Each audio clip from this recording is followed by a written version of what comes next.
Supriya Kasar and welcome back to All About UX Writing. I'm beyond excited today to share my journey with you all on how I cracked my interview with a tech giant, Microsoft, and landed my dream job as a content designer. Stick around because I'm going to share some tips and insights that could help you in your own job search, especially if you're interested in the fascinating world of content design at a tech giant like Microsoft. You must have heard that cracking interviews at companies like Microsoft, Google, Meta is quite tough, and not everybody can get through those interviews. But is it true? Let me tell you my story. So let's see the interview process. There were 3 rounds of interview. So they arranged my first round of interview, which was for 30 minutes, wherein they asked me to introduce myself. In my introduction, I explained them about my total years of experience, my relevant years of experience, and the stakeholders that I work with, the process that I follow, my way of working, and what I enjoy the most in my job. So this gave them a brief idea about me. If you want to know how to introduce yourself effectively in a job interview, watch my another video. Link is in the description box.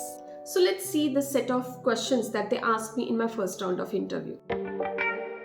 So firstly, they asked me, what is the difference between content writing and UX writing?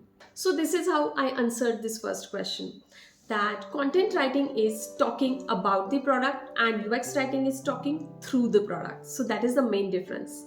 Secondly, content writers work closely with the marketing team because they are making users aware about the product. That is what all content writing is all about.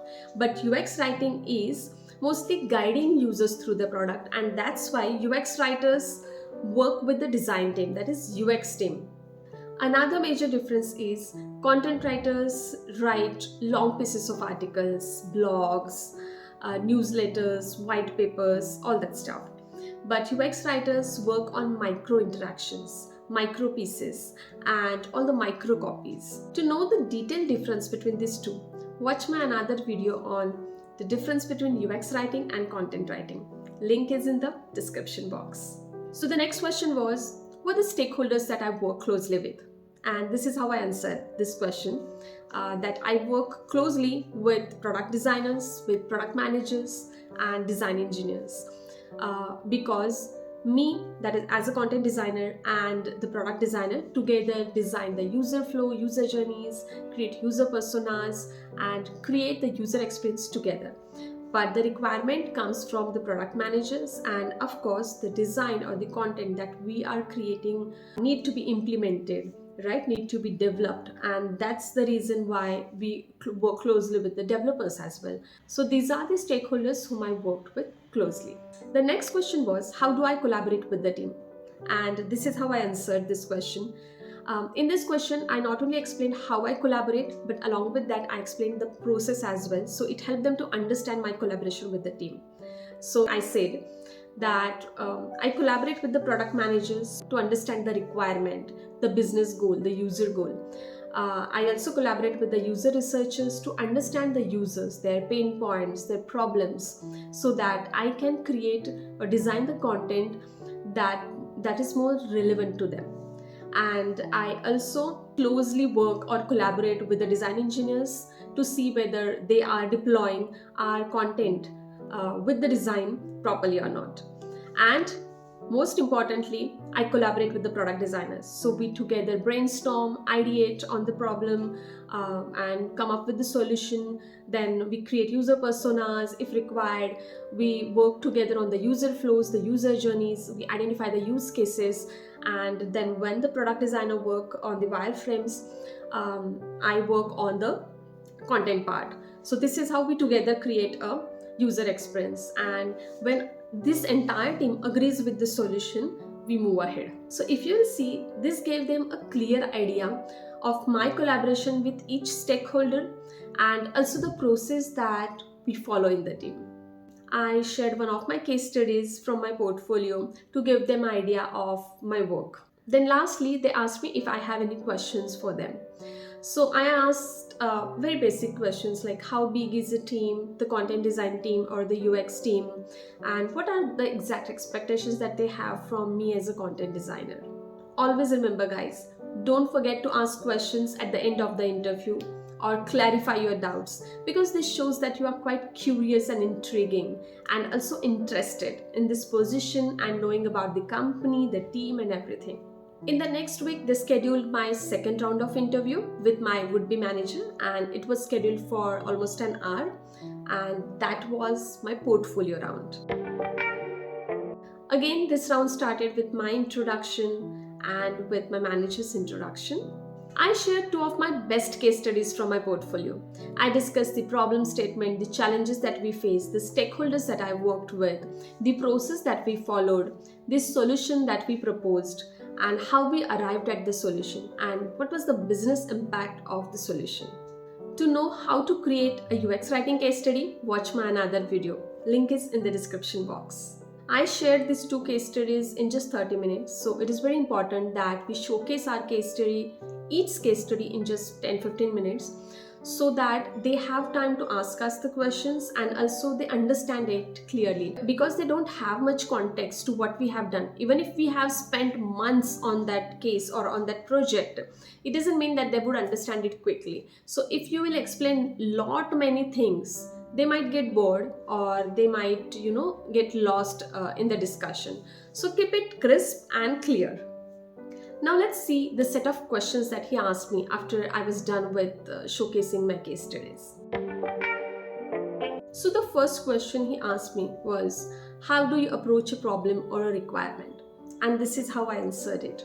I told him that when any requirement or a problem comes to me, the first thing I do is I try to understand the user goal behind it.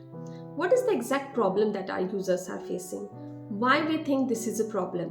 What is the business goal? And when I can understand the user goal and business goal, then it becomes easier for me as a content designer to start working on the content which aligns with both of these goals. The next question was, what is the process that I follow? And this is how I explained it quickly, that when the product manager comes up with the requirement, we have a kick-off discussion within the team members like product designer, me, UX researcher, design engineer, and the product manager. We try to understand the requirement, the problem, as I mentioned, the user goal, the business goal, why we think is the problem, is this problem worth solving, because we are going to invest a lot of time and money as well in it. So I first try to understand all these aspects, and if I have any questions, I try to ask all the right questions to understand the requirement. When we all agree on the problem, we all understand the requirement, then I ask for any data, like whatever they have talked to users or any competitive analysis they have done, so that I can study that user data. And after studying it, I also do my part of user research. I try to see what our competitors are doing for whatever feature that we are going to work on, how they're presenting the content, what are the use cases you can see in that journey. And then me and product designer both sit together to understand the requirement, to discuss with each other whatever research we have done, the research findings, and I also read some blogs, articles to see what are the best practices to design the content or to design this user journey as well. Then the designer and me, we both work together, discuss it, and then create a persona if required. If already we have a persona in mind, we know our users, then we directly start working on the user journey, that these are the possible solutions that we can propose. We come up with one or two concepts, then we have a post quick-up discussion within the team again. We discuss with them, these are the solutions that we are proposing, what do you think about it? And when after discussing with everybody, we choose the best possible solution and go ahead with it. And after choosing that solution, the designers start working on the wireframe and I start working on the content part. So I identify all the use cases, like whatever error messages will be required, or confirmation pop-ups, or any snack bars, success failure messages, whatever, all those use cases are identified. Again, we sit together, the product designer and me, and we design the journey. Also, we put the use cases in that, and we add the content along with the wireframes. Then we share it with our leaders, like design leaders, to get their feedback as well, and other designers' feedback. Based on that, because when we get third perspective, if an iteration is required, we do that as well. Then we share again with all the stakeholders, that is product manager, design engineer, and product designer and me, because then developers can tell us whether this is implementable or not, or if there are any challenges in it. We can discuss then and there, and no to and fro will happen. And then based on that, when we all agree upon it that this is the right path or right track that we are going on, then the designer create the prototypes and we do the user testing along with the user researcher. So when we see, observe our users, how they are performing the tasks, how they are perceiving the content and all, based on that, if any iterations again are required, we do that, or the designer create the final designs, I give finishing to the content again, check if it is being consistent or not, whether it is following all the UX writing guidelines or not. And then the final design with content, that is the final user experience, is created, and then we deliver it to the development team. But when developers create it in their developer environment, we again get a walkthrough from them. So if there are any content pieces or any design pieces that they are missing, we identify it at the earlier stage and get it done then and there, and then the final deployment happens. So this is the process that we follow, is how I explain them. To know this process in detail, watch my another video, and link is again in the description box. The next question that he asked was, how do you write content for global products? And this is how I answered it. I told him that I considered localization as well while designing the content, because when we are working on global products, we need to think about different cultures, their sensitivity, different languages, when the content will get translated in different languages, whether the text can be expanded enough or not, whether there will be enough real estate or not. So I need to think about all those things, and also about accessibility, inclusivity, that the content is culturally sensitive, gender sensitive, and it is considering all kinds of users from different abilities, different ages to different genders. Lastly, he asked me whether I have any experience in using tools like MS Visual Studio. So I told him that I know what is MS Visual Studio. I have a brief idea about it, but I have not used it extensively. But it's just a tool, every company uses different tools, and it's not a big deal. A tool can be learned in just 1 week or so. If you'll see through this answer, I was quite honest to him. I would have said yes, I have used MS Visual Studio, but it was not required, because after joining, if they ask me to work on it and if I don't have any idea, it will not look good. So it is always better to be honest. But I showed them that I have an urge to learn and I'm a quick grasper at the same time. So that helped me, I guess. Then he asked me if I have any questions. So I already had asked a couple of questions in the first round of interview, so I didn't repeat them. So I asked him if the UX team has ever worked with any content designer before. And another question I asked was, what is the way of working in the UX team?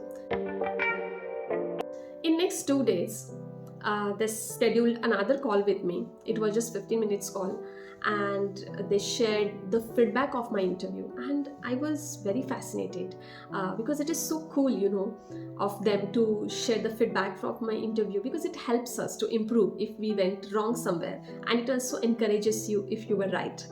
So that was quite interesting, and I was very impressed. And then I knew why these companies are really big companies, because when in the market companies are just ghosting candidates after first or second round of interviews, Microsoft was telling me the feedback. So that was quite cool, and I was very impressed and happy. And of course, then they told me that I was selected from the second round, and then soon scheduled the last round of the interview. And yeah, I was very happy. In a week, they scheduled my third round of interview with a quite senior content designer and head of product management.